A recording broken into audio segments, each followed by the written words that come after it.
তো বন্ধুরা, আজকে একটা রেসিপি নিয়ে আপনাদের মাঝে এসেছি। 1 কাপ সুজি দিয়ে এই নরম তুলতুলে পিঠে, ভিতরে পুর ভরা বিস্কুট দিয়ে আর গুঁড়া দুধ দিয়ে নরম তুলতুলে এই পুলি পিঠে একবার বানিয়ে খেলে বারবার খেতে মন যাবে। এই পিঠে এই বিস্কুট দিয়ে আর সুজি দিয়ে এই পিঠেটা আমি বানাবো। প্রথমে 1 প্যাকেট সুজি নিয়ে নিয়েছি।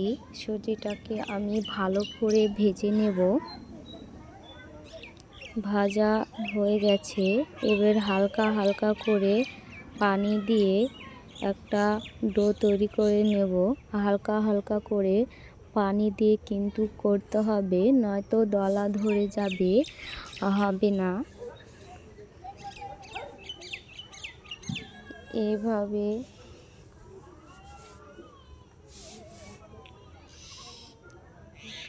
করে নিতে হবে।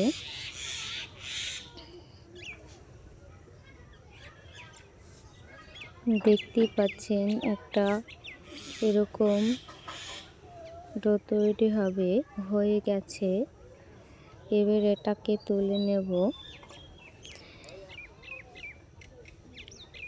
দিয়ে বিস্কুট নিয়ে নিয়েছি পুর বানানোর জন্য পিঠেটার। বিস্কুটটাকেও অত মিহি করে কুচি না করলেও হবে, এরকমভাবে কুচি করে নিতে হবে। এই পিঠেটা এই বিস্কুটের পুর দিয়ে বানিয়ে খেলে দুর্দান্ত স্বাদ হয়। এরকমভাবে তুলে নিলাম। দিয়ে হালকা হালকা করে পানি দিয়ে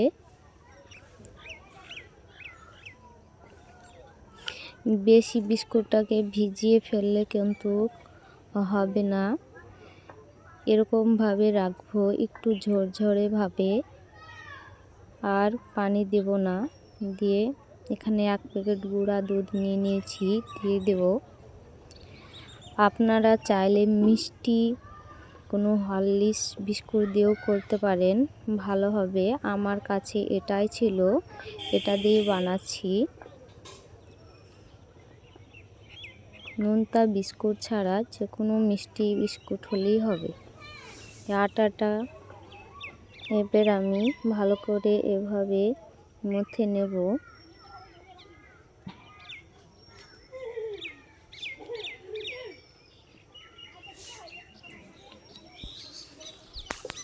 এতে কিছুই ব্যবহার করতে হয়নি, পানি বা কোনো আটা ছানার সময়। এভাবে হালকা করে নিয়ে এভাবে হাতে এরকম করে বানিয়ে নিতে পারেন। আমি এভাবে বানিয়ে নিচ্ছি। আপনারা চাইলে বেলে ছোট ছোট করে কেটে পিঠাটা বানাতে পারেন। পুরটাকে দিয়ে দিলাম ভিতরে বিস্কুটের, দিয়ে এভাবে মুখ মেরে নিলাম।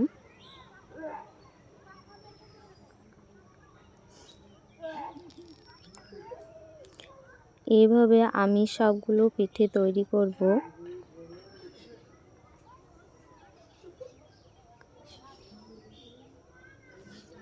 এভাবে বিস্কুটটা না গুলে বেশি ভিজিয়ে ফেললে ভিতরে পানি বেরিয়ে যাবে বিস্কুটের পুরটা পিঠে থেকে। এভাবে গুলতে হবে বিস্কুটটা।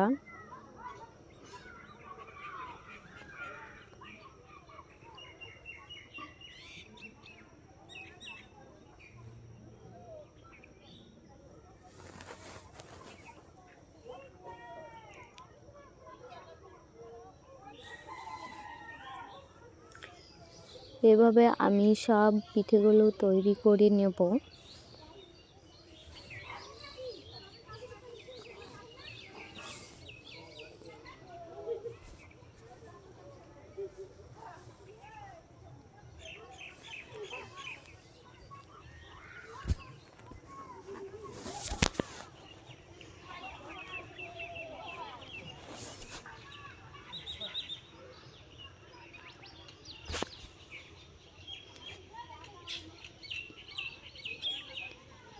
এই বিস্কুটের পুর দিয়ে একবার যদি পুলি পিঠে বানিয়ে খান তো বারবার ইচ্ছে করবে করে খেতে।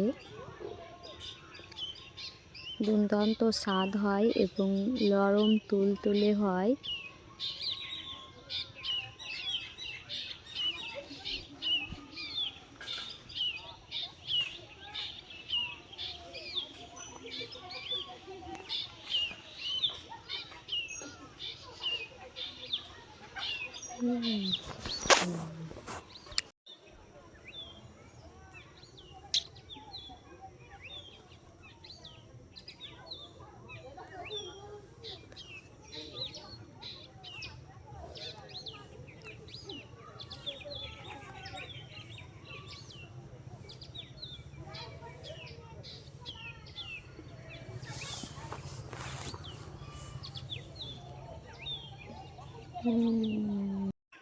সবগুলো পিঠে তৈরি করা হয়ে গেছে, দেখতেই পাচ্ছেন হাতে তৈরি কত সুন্দর পিঠে। এখানে আমি সেরা তৈরি করে নেব।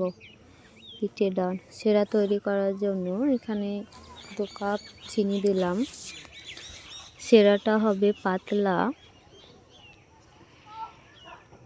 অত চ্যাটচেটে করলে কিন্তু খাবে না, নয়তো পিঠেতে ঢুকবে না। সেরাটা এরকম পাতলা হবে। হয়ে গেছে সেরা তৈরি করা। আমি এবার পিঠেগুলো ভেজে নেব।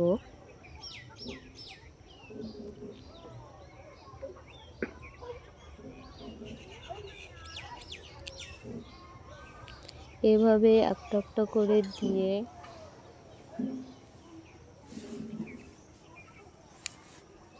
পিঠেগুলোকে ভেজে নেব।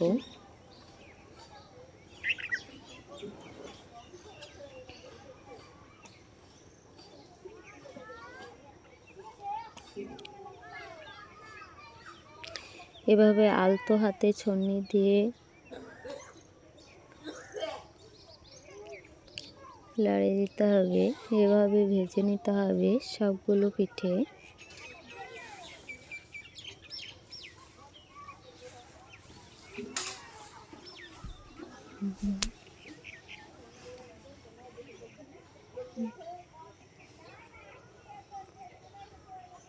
দেখতেই পাচ্ছেন কত সুন্দরভাবে পিঠেগুলো ভাজা হয়ে গেছে, একটাও কিন্তু ভেঙে। পিঠেগুলো কত সুন্দরভাবে ভাজা হয়েছে, লাল টুকটুক করছে, দেখতেই কিন্তু ভালো লাগছে। ভাজা হয়ে গেছে, এবার আমি সেরাতে দিয়ে দেব একটা একটা করে। গরম গরম সেরাতে দিয়ে দিলে ভিজবে নরম তুলতুলে হয়ে। আর এক চার ভাজা হবে, এগুলো আমি ভেজে নেব।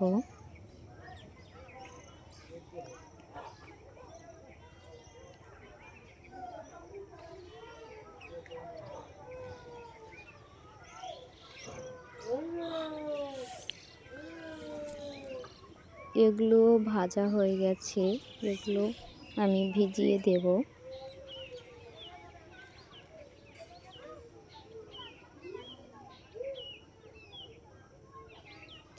সেরাতে এভাবে ডুবিয়ে দিয়ে ঢাকনা দিয়ে ঢেকে দিয়েছিলাম।